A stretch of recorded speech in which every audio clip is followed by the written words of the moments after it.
বিএনপির ভারপ্রাপ্ত চেয়ারম্যান তারেক রহমানের সাথে সাক্ষাৎ করেছেন বাংলাদেশে নিযুক্ত নর্ডিক অঞ্চল, সুইডেন, ডেনমার্ক ও নরওয়ের রাষ্ট্রদূত। বিএনপি চেয়ারম্যানের গুলশান কার্যালয়ে এই সৌজন্য সাক্ষাৎ অনুষ্ঠিত হয়। এ সময় দেশগুলোর সাথে বাংলাদেশের সম্পর্কের নানা দিক নিয়ে আলোচনা হয়। পরে তারেক রহমানের সাথে বৈঠক করেন বাংলাদেশ সফররত রাশিয়ার রাষ্ট্রদূত আলেকজান্ডার গ্রিগোরিয়েভিচ।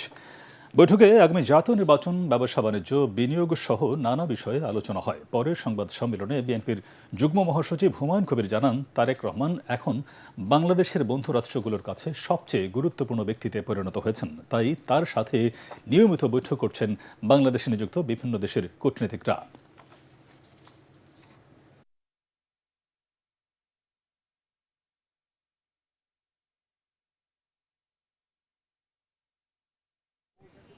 আমাদের দেশের ন্যাশনাল ইন্টারেস্টের ভিত্তিতে আমরা কিভাবে তাদের সাথে কাজ করতে পারি, এখানে ডিসকাশন হয়েছে, আলোচনা হয়েছে ট্রেড, ইনভেস্টমেন্ট, এনার্জি নিয়ে, তারপরে এডুকেশন নিয়ে।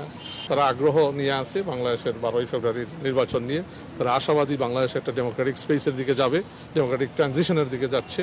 এবং যেভাবে বাংলাদেশের মানুষও আগ্রহ নিয়ে আছে, এক্সাইটেড হয়ে আছে যে তারা 17 বছর পরে ভোট দেওয়ার একটা সুযোগ পাবে, সেইভাবে আন্তর্জাতিক মহলেও একটা আগ্রহ আছে, এক্সাইটমেন্ট আছে।